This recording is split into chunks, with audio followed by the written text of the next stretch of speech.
Mēs esam uzsākuši jaunu sprediku ciklu, izmantojot Daniela Napera domas no grāmatas Dvēseles čukstētājs Soul Whisperer. Līdzībā par sējēju vai līdzībā par zemēm ir redzams pēc Daniela domām, ka 3 lietām ir jānotiek, lai cilvēks mainītos Jēzus līdzībā. Ir jānotiek pārmaiņām cilvēka idejās, ir jānotiek pārmaiņām ķermeņa, miesas praksē, tas ir dzīvesveida praksē, ir jānotiek pārmaiņām sociālajās attiecībās. Šie procesi sadarbojas, jo cilvēkam ir sastāvdaļas, kas savstarpēji saistīti. Jēzus izšķir cilvēka sirdi, dvēseli, diskursīvo domāšanu, miesu un sociālās attiecības. Katrs ir attiecīgi jākultivē, pareizi fokusējot tā mīlestību. Kā klājas tavai dvēselei? Kā lai to zina? Varbūt tev tas ir tā, ka kāds jautātu, kā klājās tavam aizkuņa dziedzerim. Kā lai zina, kā klājas dvēselei? Vārds sirds, dvēsele, gars un prāts tiek sajaukti kopā, tiek izmantoti nenoteiktos veidos. Ierines kristietis, ja viņam jautātu, ko nozīmē sirds, dvēsele, prāts un spēks, ļoti iespējams atbildētu ar norādi uz iekšējo cilvēku, uz īsto es. Taču Jēzus runā ar lielāku precizitāti. Ir labi saprast šo precizitāti. Sāksim ar dvēseli. Kas tā ir? Dvēsele ebreju valodā nefeš, grieķu valodā suhei. Daniels Napiers norāda, ka svētie raksti lieto terminu dvēsele, lai runātu par autonomajiem, pašregulējošiem ķermeņa dzīves dziļumiem. Dvēsele ir ķermeņa dzīvības spēks. Dvēsele ir ķermeņa dzīvības spēks. Ne tikai cilvēka ķermeņa dzīvības spēks, bet arī dzīvniekiem. Šajos pantos ir vārds nefeš, tātad arī dzīvniekiem. Dvēsele esamība nevis atdala, bet vieno ar dzīvniekiem. Daniels norāda, ka mūsu ķermeņa eksistences ietvaros dvēsele piedzīvo sevi kā vienmēr saistītu plūsmu. Pēc viņa domām sapņojot sirds, tas ir uzmanība, nav iesaistīta, bet dvēsele ir. Dvēsele nav izmērīts laiks, viņš saka. Šiet intensīvās emocijās, dusmās, seksuālā uzbudinājumā, bēdās, dvēsele uzpeld virspursē vai iesūc mūs sevī. Laika sajūta it kā pazūd, plūsma pārņem, dziļums aptver es virsmu. Šis mūsu pieredzes elementārais līmenis ir atpazīstams arī mūsu apzinātās dzīves periferijā. Kā to atpazīt? Ko tu pašlaik iztum no apziņas, lai klausītos šo sprediķi? Tev kaut kas jāiztum, lai klausītos šo sprediķi. Rēķins, kas jāsamaksā, sāpes kaut kur miesā, skumjas, ka kāds ir nomiris. Mēs iztumjam tādas domas, lai pievērstu uzmanību kaut kam, taču tās nekad īsti nepazūd. Tās tiek nobīdītas malā. Vienatnē palīdz mums saprast, kas notiek dvēselē, palīdz mums saprast, kas ir pagrabā, un šī pieredze spēj būt nepatīkama. Sāpes, vilšanās, bezcerība. Dvēsele izpaužas neapzinātos refleksos, tieksmēs, kārēs, paradumos, runāšanā ar sevi, iztēlošanā, apziņā par savu sociālā atrašanās vietu. Dvēsele lielā mērā ir zemapziņā. Dvēsele vada tavu dzīvi tad, kad tu aktīvi neizvēlies to darīt. Daniels Napjērs norāda, ka dvēsele ir kā autopilots, kas paņem vadību tad, kad sirds vai gars atsakās to darīt. Kad varbūt dienas beigās esi pārāk noguris, lai skaidri domātu, pagrabs var pārplūst dzīvojamās istabās. Sekojot Jēzum, pakļaujot sevi Jēzus vārdam un svētajam garam, tu piedzīvosi saraušanu sevī. Dvēsele nebūs pilnīgi saskaņā ar vēlamājām izmaiņām, dvēseles trīce. Uz sezonu tava sirds, tas ir uzmanība, var vēlēties doties vienā virzienā, bet dvēsele vairāk vai mazāk turpina tecēt citā. Labā vēsts, Jēzus mūs saprot un māca. Viņš zina, ka ir jānotiek pārmaiņas mūsu dvēselē, lai mīlētu Dievu, bet arī tuvāko. Marka evangēlijā 12. nodaļā no 28. līdz 34. pantam Jēzus citē 5. Mūzes grāmatas 6. nodaļas 4. un 5. pantu. Marka evangēlijā 12. nodaļā no 28. līdz 34. pantam ir rakstīts, un kāds no rakstu mācītājiem, kas bija noklausījies šai viņu sarunā, ka viņš tiem labi bija atbildējis, nāca un viņam vaicāja, kurš ir augstākais bauslis par visiem. Jēzus atbildēja, augstākais ir klausies Izraēl, tas kungs mūsu Dievs ir viens, vienīgs kungs, un tev būs to kungu savu Dievu mīlēt no visas savas sirds un no visas savas dvēseles, un no visa sava prāta un no visa sava spēka. Otrs ir šis, tev būs mīlēt savu tuvāku kā sevi pašu, cita lielāka baušļa par šiem nav. Un rakstu mācītājs viņam sacīja, gan labi mācītāji, tas ir tiesa, ko tu sacījies, viens vienīgs Dievs ir, un cita nav kā viņš vien, un to mīlēt no visas sirds un no visa prāta un no visas dvēseles un no visa spēka, un tuvāko mīlēt kā sevi pašu, tas ir vairāk nekā visi dedzināmie un citi upuri. Un Jēzus redzēdams, ka tas gudri bija atbildējis, uz to sacīja, tu neesi tālu no Dieva valstības, un neviens vairs neuzdrošinājās viņam jautāt, kurš ir augstākais bauslis par visiem, kas ir pamat visām izmaiņām, ko Dievs vēlās saskatīt mūsu dzīvē. Jēzus atbild, ka galvenā vadlīnija ir kunga identitāte un vienotība. Kungā ir personu vienotība, bet arī rakstura vienotība. Sirds, dvēsele, prāts, spēks. Daniels Napjērs norāda, ka šeit ir noteikta secība. Sirds, dvēsele, prāts, spēks. Turklāt Jēzus papildināja 5. Mūzes teikto, iespraužot prātu starp dvēseli un spēku. Un tev būs to kungu, savu Dievu mīlēt no visas savas sirds. Pirmais secībā ir mīlēt to kungu, savu Dievu, no visas savas sirds. Daniels norāda, ka sirds ir aktīvi iesaistītais es, viss manas tagadnes, apzinātās apziņas diapazons. Sirds ir tas, kas darbojas, ka es apzinos un personīgi domāju vai izvēlos. Lai veicinātu pozitīvās izmaiņas, mums ir jādod Dievam, viņa vārdam savu apzinātu uzmanību un jāizvēlas mīlēt viņu.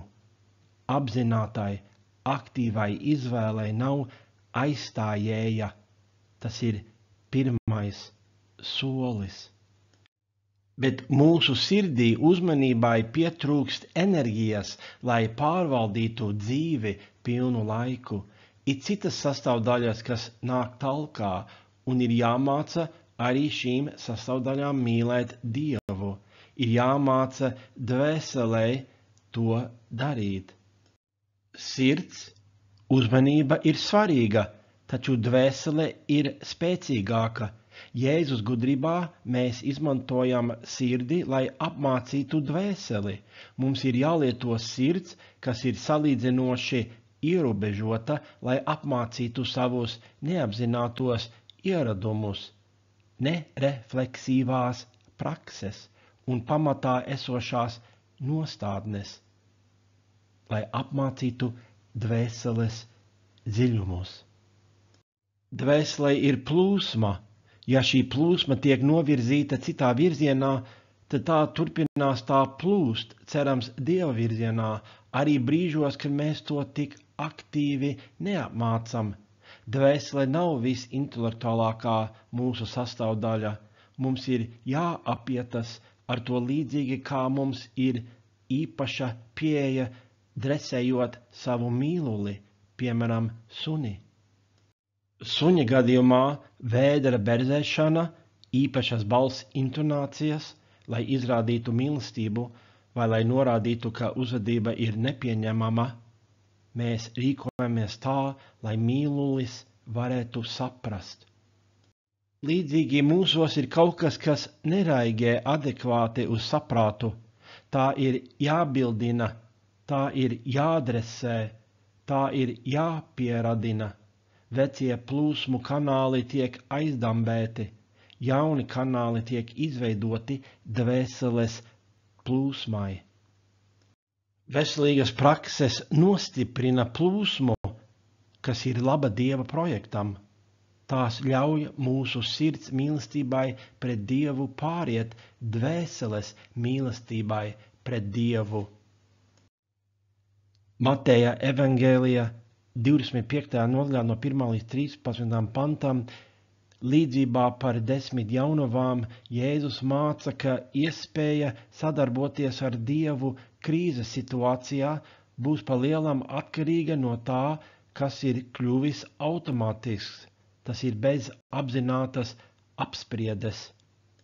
Mateja evangēlija 25. nodaļā no 1. līdz 13. pantam Jēzus saka, tad debesu valstība būs līdzīga 10 jaunavām, kas ņēma savus lukturus un izgāja līgavainim pretim, bet 5 no tām bija ģekīgas un 5 bija gudras, jo ģekīgās ņēma savus lukturus un eļļas tās nepaņēma sev līdzi, bet gudrās paņēma sev līdzi ar lukturiem arī eļļu savos traukos.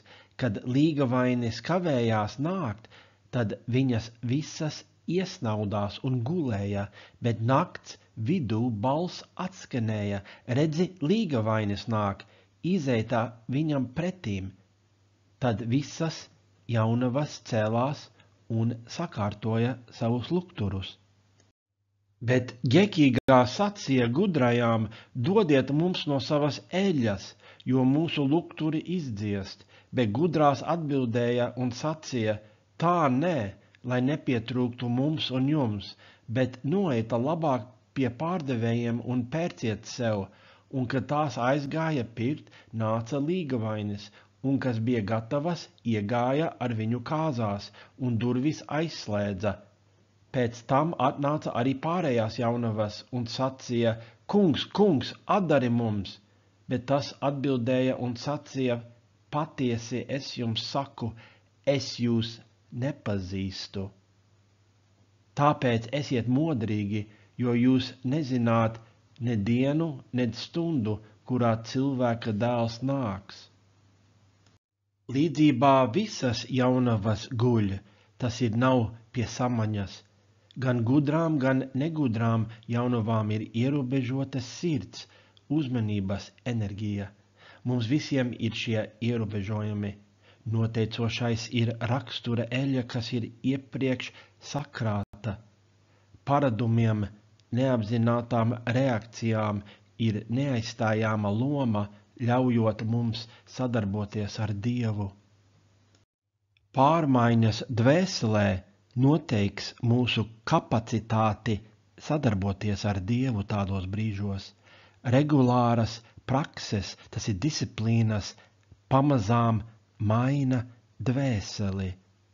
Tiek mainīts tas, ko tu redz sapņos. Izmanto savu sirdi uzmanību, lai mainītu savu dvēseli. Taču dvēseles plūsma rada savu valodu. Jēzus sauc mūs arī to mainīt. Un no visa sava prāta, to Jēzus pieliek klāt 5. Mūzes grāmatas 6. nodaļas 5. panta vārdiem. Prāts, dianoja, diskursīvā domāšana. Daniels piedāvā definīciju kuļojošas domas. Samaņā, pussamaņā, dianoja ir tavas domas, sagremojot kaut ko savā prātā, cenšoties saprast uzdevumu matematikā vai organizējot pasākumu, piemēram.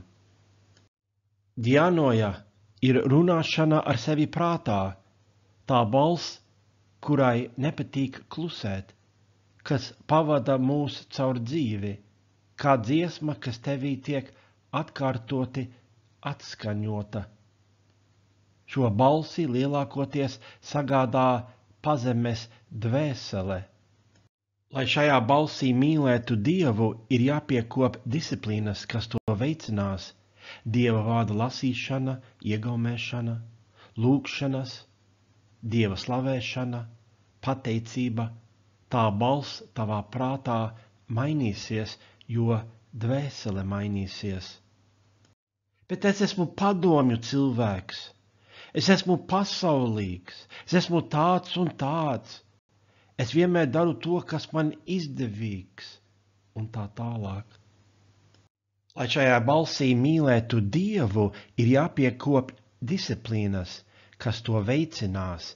Dieva vārda lasīšana, iegaumēšana, lūgšanas, Dieva slavēšana, pateicība. Tā balss tavā prātā mainīsies. Ja mēs veicam izmaiņas sevī, arī pazemē, tad šī balss no dvēseles arī mainīsies saskaņā ar mīlestību pret Dievu un viņa vārdu. Šī balss virzīsies vairāk uz Dievu, nevis projām no viņa. Dievs vēlās augšanu tevī. No visa sava spēka, ja mēs pieņemam, ka spēks attiecās uz to, ko mēs darām savā miesā šajā pasaulē, tad, kad mūsu sirds, dvēsele un prāts būs ierindoti aiz mīlestības pret Dievu, šī mīlestība pārplūdīs saskaņotā darbībā pasaulē. Tu nevari rīkoties pēc domas, kas nekad neienāk tavā prātā. Darbība seko domai. Draudas loceklis neiemācīsies angļu valodu, ja par priekšu nevēlas to darīt. Protams, tas nav jādara, taču darbība seko domai. Viens veids, kā Jēzus veicina pārmaiņas mūsos, ir vienkārši iedvešot mūsos domu, ka tas var notikt. Jēzus ir šo uzdevumu nodevis tālāk mums, paziņot, ka Dieva projekts ir pieejams visiem iesaistīties, parādīt cilvēkiem, kā to darīt, seko daudz jaunu darbību. Bet valstības mudinājums nenāk tikai no citiem cilvēkiem.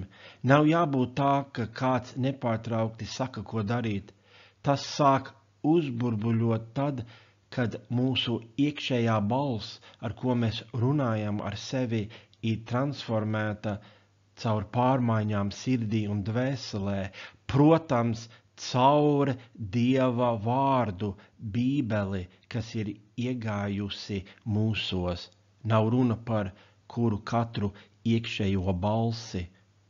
Pateicības vārdi un mīlestība pret Tēvu rada dzirksteles jaunām darbības idejām.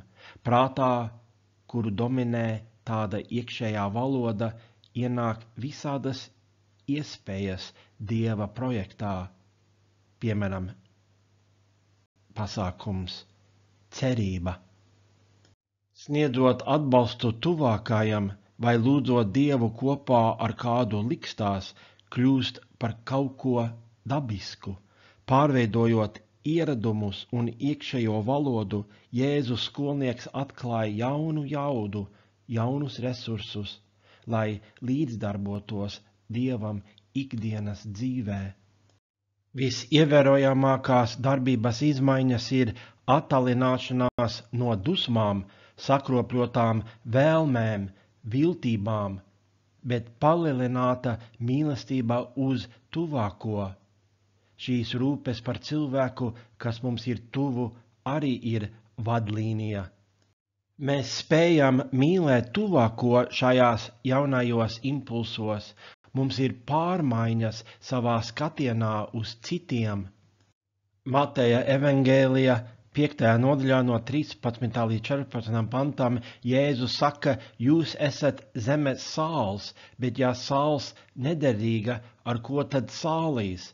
Tā neder vairs nekam, kā vien ārā izmetama un ļaudīm saminama. Jūs esat pasaules gaišums, pilsēta, kas stāv kalnā, nevar būt apslēpta. Kristieši ir zemes sāls, pasaules gaisma, jo viņos dzīvo Kristus, kas ir pasaules gaisma ar lielo P un lielo G. Pasaules gaisma. Neviens nevar ieņemt tieši tavu vietu attiecībās ar citiem cilvēkiem. Tikai tu vari uzspīdēt gaismu šajās attiecībās. Tu neesi aizstājams. Tavas attiecības ir arī tevī, un tās tiks pārveidotas, mīlot Dievu no visas sirds, dvēseles, prāta un darbības. Svētība, lai aiziet cilvēkiem, saprotot mūsu ieradumus, kas nāk no tā, ka esam Jēzus mācekļi. Mēs cenšamies pievērst cilvēkus Kristum.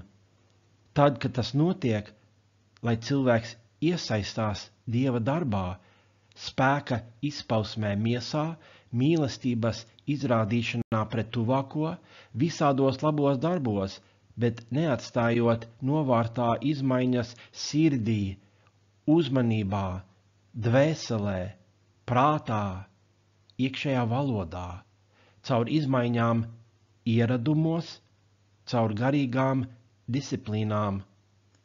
Izmaiņas iekšējā dzīvē noteiks izmaiņas ārējā dzīvē, citādi ir lielāka varbūtība personīgajam sabrukumam, morālai neveiksmei.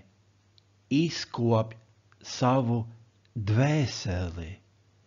Izkop savu dvēseli.